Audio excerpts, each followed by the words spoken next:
Just how good is USC's recruiting class now that they're starting to knock on the door of the top offensive linemen? Locked On presents The Portal, the daily podcast covering college football recruiting and everything NIL. Part of the Locked On Podcast Network.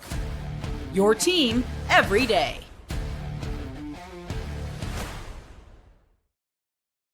Welcome back into the Portal Podcast, where you get your daily recruiting, NIL, and transfer portal scoop.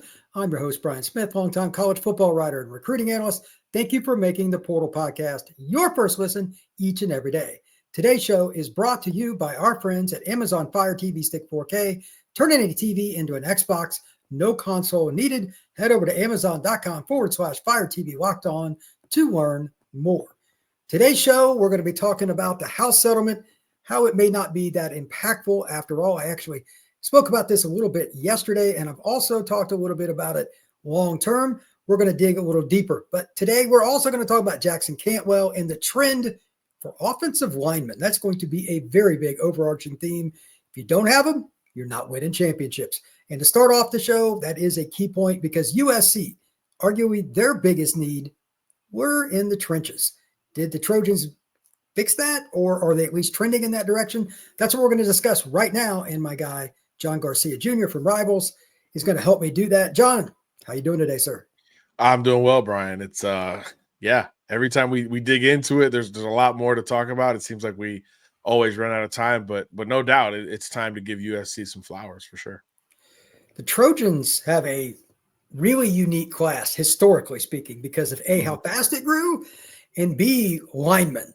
Like the one area that they've struggled when they played Oregon or they played one of the other Big Ten schools or Notre Dame is they get wore out sometimes third, fourth quarter. Well, probably both sides of the ball, but I would say their D-line was the biggest issue. They kind of fixed that quick. Their D-line haul so far has been phenomenal. But then I'm like, okay, I need to see them get some of these O-line. They got the big kid from Colorado. They just got Pepe, one of the best players in the class. You and I know well. You just saw him, ironically. What do you think? Is this class now flat out legit in terms of not just numbers and talent, but needs? Have they filled their needs? Yeah, it's been trench heavy focus for years, seemingly in Los Angeles, but this 2026 cycle, I think it's all sort of come together. You know, we've seen it from all fronts, right? You know, whether it's winning locally, which they've done, whether it's winning, nationally, which Pepe, I think, counts as a 3-year IMG guy. That's a national win, right? Miami was right there, the entire time. But USC essentially keeps him home back to his California roots. So they're doing it on all fronts. We know about the investment that's come from basically all angles at USC, whether it's NIL, whether it's staffing. They've built out a great, on-field and support staff, particularly in the trenches there. Eric Henderson on down. So I think both sides of the ball, you've seen the emphasis and you've seen the run that USC is on. 26 verbal commitments, 5 of them offensive linemen, another 5 on the defensive line as things currently stand. I mean, that is how you draw it up from a recruiting standpoint. Because look, the move to the Big Ten speaks for itself.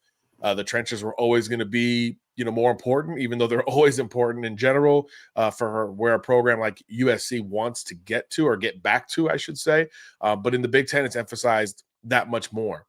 So to get the combination of star power, depth, and instant impact, which we both agree Pepe is a guy, 6'7", 6'8", ready to go right now. He's right around 300 pounds. He looks as good today as he has looked ever, in his prep career at IMG Academy. So a guy who's a multi-year starter on that offensive line. And that recipe has led to a lot of first-round draft picks, including this past year. So I think, if that's your anchor, you're in a good spot.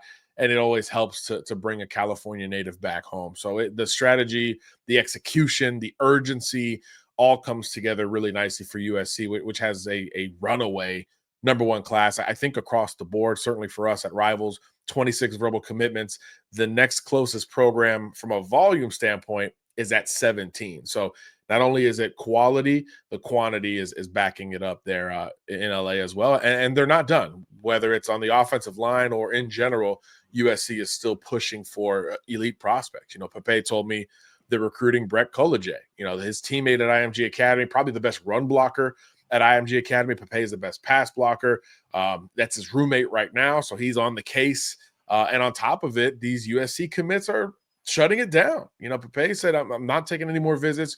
We've seen other USC commitments hint at the same. So not only is there, an off-season run out in LA, much like we saw last year, but the difference is they're not letting the Juju Lewises and the Justice Terrys continue to take visits elsewhere, because ultimately those led to pretty big and expected flips away from USC. So a different approach, more investment, trench first, all of the right, notes are being hit by Lincoln Riley and his staff. And there's an opportunity for the Trojans to not only finish number one, but bring in, at least on the internet era, one of the best classes they ever have. And that's obviously, a big deal. USC's class to me is probably as well balanced as I'm trying to think, John, like a couple years ago, Georgia's class. There's been a few there like, okay, the top end of this might be better at a few. You can make that argument, but because of the numbers and how well they've spread it out, this class for balance, the receivers they have, some of them probably aren't getting their just due. And some of that, and like, again, they hit their needs. They did it early too. Like, they didn't mess around. It was now. And they came out and they did it. Here's the other thing I want to bring up. This just didn't happen. This year we're going to have the number one class. That's not how it works. Right. They went out and spent a ton of money on back office personnel. Some of the guys you and I know that are really good, like Dre was at Illinois. He was at Notre Dame before. He was with Chad Bowden, who's now at Southern Cal. They're both there. Your guy from Wisconsin went over. They got other people too. Like, they spent a ton on the back office staff. You don't get these kids just by, we're USC, you should come here. Everybody says that stuff. Talk to the people about why that matters so much. Well, not only is it important for your execution, right, when you get these kids on campus, which is so critical now more than ever, not only getting them on campus, but doing so early, right, before official visit season, which is right around the time we're heading into right now. This is the time where most programs expect to add commitments. USC has been there and done that. They're looking to get the final touches on the class, more so than bringing in the bulk from a volume standpoint. So it's the execution on campus, and it's the ability, the inroads before that point to build those relationships. You mentioned bringing in personnel from Notre Dame, from Illinois, from Wisconsin. Look, that's Big Ten country, right? And that is now the foundation of where USC has to recruit. Obviously, you're always going to start in LA and that metro area. It's too fertile to ignore or overlook. But now you start supplementing with, where you're going to be playing your football games, and all of a sudden you've got a truly national class. The best player in the group, probably Jonas Williams, the quarterback. He's from Frankfort, Illinois.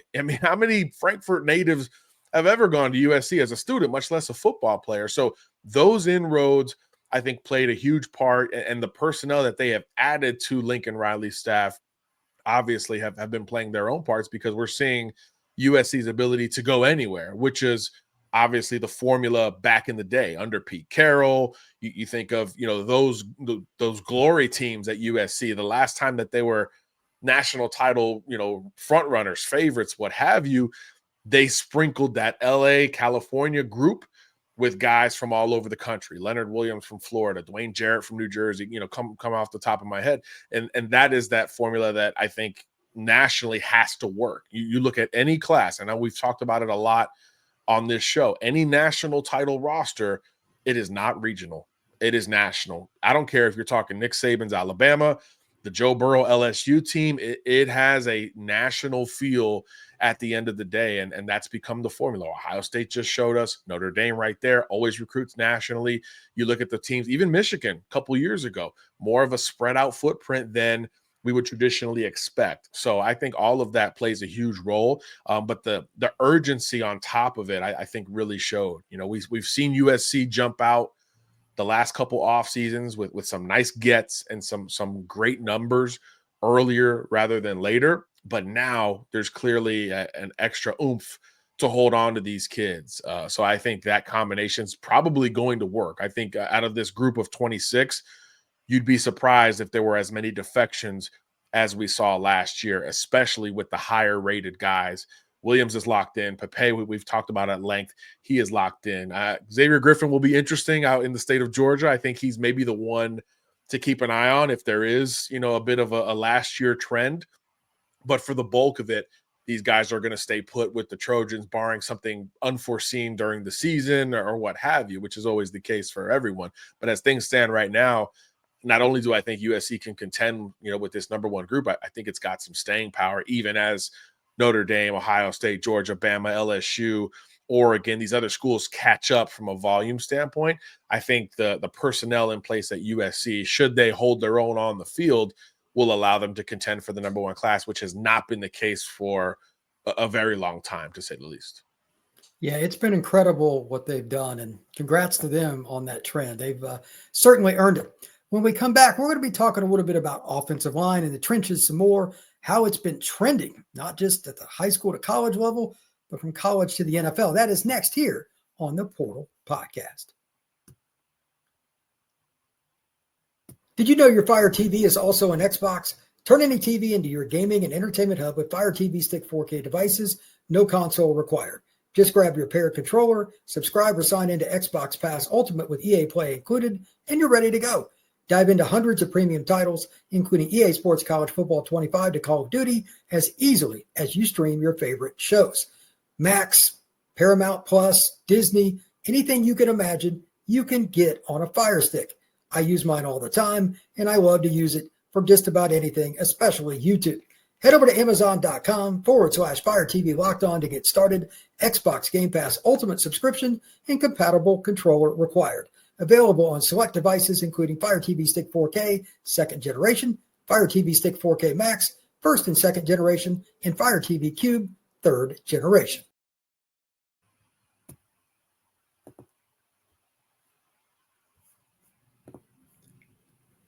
All right, John. We just saw in the NFL draft 8 offensive linemen go in the first round. Now, I'm not saying that's a record, but going into the draft, when there's a trend like that, they usually just run it on repeat on all the major sports networks or your local television news. This is going to happen in the draft. Everybody wants to be the trendsetter. We didn't see that coming in. There was some talk about certain guys, but there wasn't anything like that. And we saw pick 6 or 7. The right tackle from Missouri went. Not the left, the right tackle. Right. Do you think teams, even at the NFL level, are looking at this like this is the safer route? What is the trend like for the college as well? However you want to spin that. I'm curious as your take. Well, we just talked about it with recruiting, right? When you're talking about the biggest and the best college football right now, the Big Ten's won the last 2 national titles.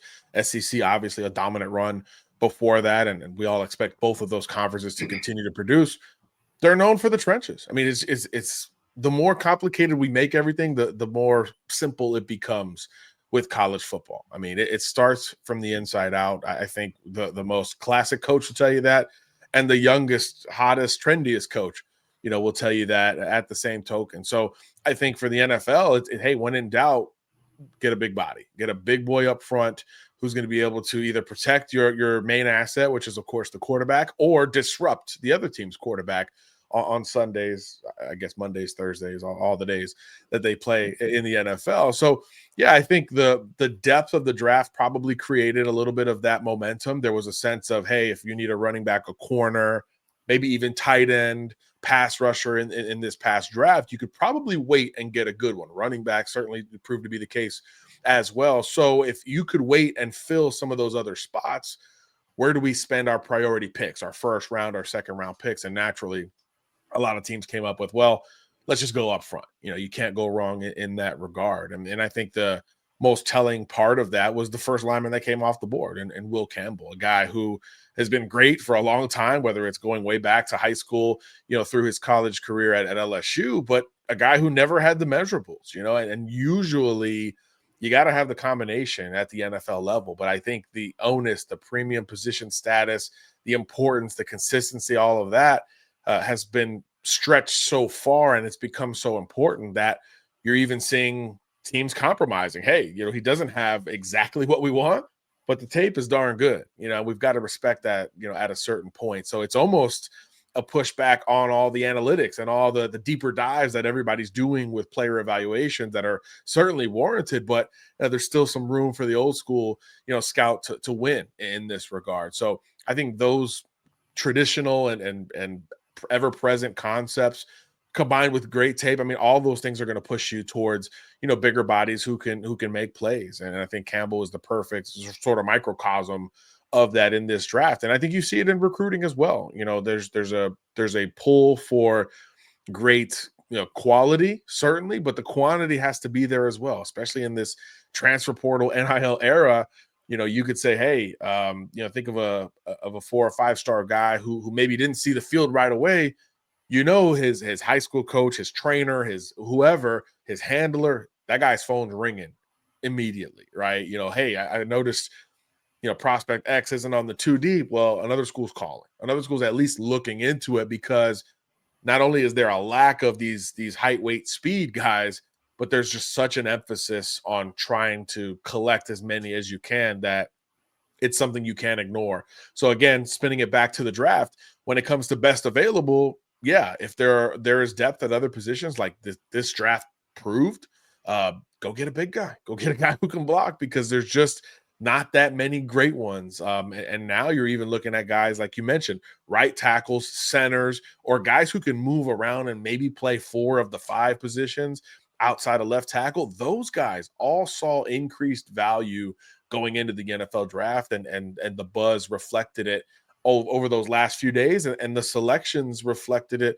when it counted most. So I just think that there's always been an onus at the point of attack, but it's more emphasized than ever, because at the NFL level, you're limited from a personnel standpoint. And at the collegiate level, if you don't play those guys, they get plucked. So you need to either, work to maintain them or work to have depth behind them in case that scenario comes true. I think the other position that I find intriguing, that's at least attached somewhat literally and from a medical, just like an overall perspective, is tight end. Look what happened. I mean, I know I'm taking low-hanging fruit here, but what Georgia did a few years ago, they were good at receiver, but the tight end position, not just, I mean, they had one super freak, but they had other guys that were complements too. And the NFL has went that. And they're all getting drafted. All of them. So, yeah. Yeah. Why do you think it took so long for so many teams to kind of go that route? What do you think there is? Is there one, or is it just random? Yeah, I think there is some randomness to it. I think the spread era has been predicated on tempo, space, and speed. So naturally, those are smaller, shiftier guys. But again, as things change, they often circle back as well. So if you can, affect the defensive coordinator with bigger personnel, it affects, what you can present offensively. So if you've got, obviously the greatest situation is a Brock Bowers and a Darnell Washington together, now you could present like, hey, we're in this bulky formation, but in reality, those guys can work individually and out in space. And now you've got linebackers and bigger bodies on that side of the ball. So you can run it and play the personnel you present, but you could also go to the contrary and create true mismatches, which of course those guys presented a ton, So I think you saw it, in the NFL a little bit before that with Gronk and Hernandez with the Patriots. These 2 tight end looks can really put you in a bind. And we're talking just on the field here. So yeah, I think those trends, if you can hit it the right way, can become something that circles all the way back around to where you're seeing a lot of 2 tight end personnel. And if you look at, again, going back to Big Ten country, you look at Notre Dame, you look at Michigan over the last few years, that has worked all the way through the playoff. It's not just, hey, we got to win this December game and it's a grinded out kind of deal. No, that can take you to and through the CFP. So I think a lot of programs are reconsidering that sort of foundational element of the game. Hey, you used to have 2 tight ends so you could block and have an extension of the offensive line, but now these guys are so freaky and so big that you can use them in so many different ways. And, we were just doing rankings last week at Rivals. The number 1 tight end, Keandre Harrison in 26. I mean, he's like 6'7", 260 pounds, but he's a light on his feet basketball player with legitimate, ACC basketball offers. So, I mean, these athletes are getting freakier as time goes on. So there's always a spot for a guy who can do more than one thing, or you do the Georgia route and you go H-back type with your Y type, and you use them together in different ways to really present challenges to the defensive coordinator. Because look, on that side of the ball, what's the trend? It's getting smaller, right? You know, your big safeties are now linebackers. Your lengthy linebackers are now pass rushers, right? So everything's getting a little smaller on defense. The secondary trends reflect that. Guys who are getting drafted are 6 foot or smaller.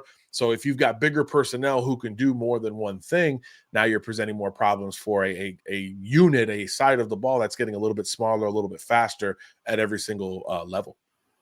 Yeah, it's truly amazing. Like for every Jackson Cantwell, it seems like there's a Brock Bowers or something at tight end too, that it just makes it awkward for you because one-on-one, you're not going to match up with those guys. You have to make really tough decisions on how you put guys in the box or don't.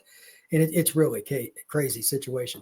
John, to finish up, we're going to be talking about the House case. I want to get your take on how much impact or not you think it's going to have. That is next here on the Portal Podcast.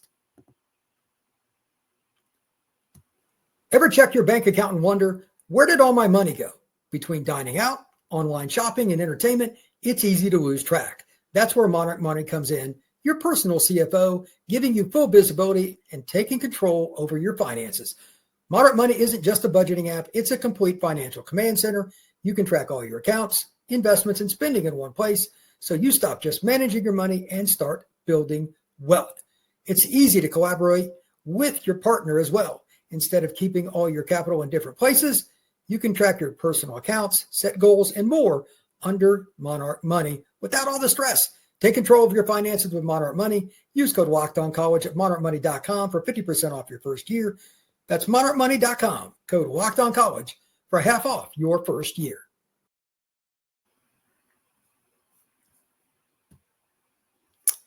Mr. Garcia, let's finish up with the House settlement case. There's been a lot of hand-wringing that, in my opinion, is unwarranted. People are worried that there's going to be some kind of cap or something like that on NIL.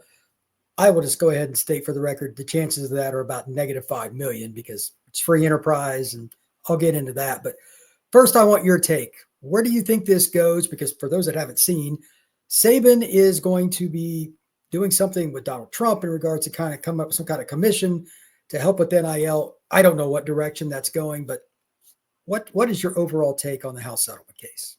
Yeah, look, I think all of these proceedings are the initial steps, right? You know, there was an expected, like, go back a decade. There was an expectation, hey, players are going to get paid, right? We understand this is going to happen, right? So there's an eventuality where, okay, boom, that comes true. And then it's like, wait. We didn't really think it all the way through. There's no regulation. How do we slow this thing down, right? So as usual, the NCAA combined with the government, it's going to be a slower process because it's just not a simple process. So now these are the first few steps towards some kind of regulation. And I know the revenue share is going to be a part of that as well. So I just view it as that. I view it as a couple of steps potentially in the right direction, depending on where you sit on all of this front. But like you said, free enterprise, the ability to strike deals outside of the universities themselves. And let's be honest, you know, the under the table money that has always been a part of college football recruiting and the sport itself, those things aren't going away by any stretch of the imagination. So yes, it is a certain step to a degree, but a uniformed, truly regulated playing field, that is still so far away from any type of completion, right? Because you've still got the schooling element. Title IX is a big part of this as well. So there's so many bigger steps that have to be taken before there's any uniformity. And again, that's independent of the rev share situation, which is what, right around the corner this summer. So I think once all of those, initial, quote unquote bullets are fired, then I think you could take a step back and reassess. But we're not going to get to that point until deeper into this year, potentially into next year, before we see anything come out of some of these decisions that have gone, all the way to the top of our government. So one step, two steps, whatever you might expect in a certain direction, but certainly still much more to go than the ground has been covered. So don't expect a whole lot of change on the front end as per usual. That's how I see it as well. I like that Nick Saban would be involved. I don't think too many people have a better Sure. perspective No of the surprise. overview. Everybody's thinking, oh, they're just going to try and cap it. There is no chance. Let's start with the first thing here. As you said, there's always been under the table payments. That's not going to change. Secondarily, with NIL, with this house settlement, let's say the number is 20 million, whatever it is. If you run out, that doesn't mean the booster who owns the local car dealership can't. It's free enterprise. We are a capitalistic society. That has not changed. There's no way that if you're the coach that needs this running back to come to your school because you're desperate for a running back, you can't call and say, hey, we got this kid on a visit. Can you at least talk to him? Then you just put him in the room. That's it. You don't even have to do anything. Right. So I don't see how the house settlement really changes that much. It's one phone call. That's it. So I agree. It's kind of over the top that everybody thought this was going to be a problem. But everybody likes to use politics and name drop with those like Nick Saban and Donald Trump. I get it. But when I start reading some of this and its own message, I had to turn it off. I'm like, okay, this is because you'll go in circles, right? You'll just go in circles with it, just like the conversation has for a decade plus now. Really, even further than that. So yeah, it's really confusing. The more you look into it, it could really slow you down. But yeah, it often just brings you back, to the starting point. So until there's no educational element, and this is, these are employees, it has to go so far removed from where it is now. Maybe it's a super conference conversation. So many things have to happen first for this to truly be regulated. And you want to say, hey, let's just, it's the amateur leagues of the NFL, it's the minor leagues, whatever you want to call it. Okay, then at that regard, then you've got collective bargaining and so many other steps that would truly have to be put in place and agreed upon, which in this country is impossible, have to be agreed upon to then get towards that word regulation, and fair regulation at that. So I think we're still so far away. This is all still the very beginning, much like we talk about with the portal and NIL itself. These are the first steps in any direction. So usually that means there's a long way to go until the majority feels comfortable with where this thing is at. I agree wholeheartedly. Last point I'm going to make here. This is the same thing with the portal too. If you want a kid, you got somebody that say we put it in the booster category, whatever, a collective, they can do the same thing with a high school recruit. So this total number, it's just that's like the very bottom rung of the whole totem pole, man. You're 100% right. So I don't see this changing a whole lot. John, tell everybody where they can find your work, my friend. Yes, sir. Rivals.com. New 2027 rankings coming out. 26 came out this week. So we're trying to keep up as spring football hits its apex down here in the South. So check it out. Absolutely. You can find the Portal Podcast on YouTube, Spotify, Apple, and wherever you get your podcasts. Thank you very much. Like and subscribe and give us a 5-star review. We will see you again soon on the Portal Podcast.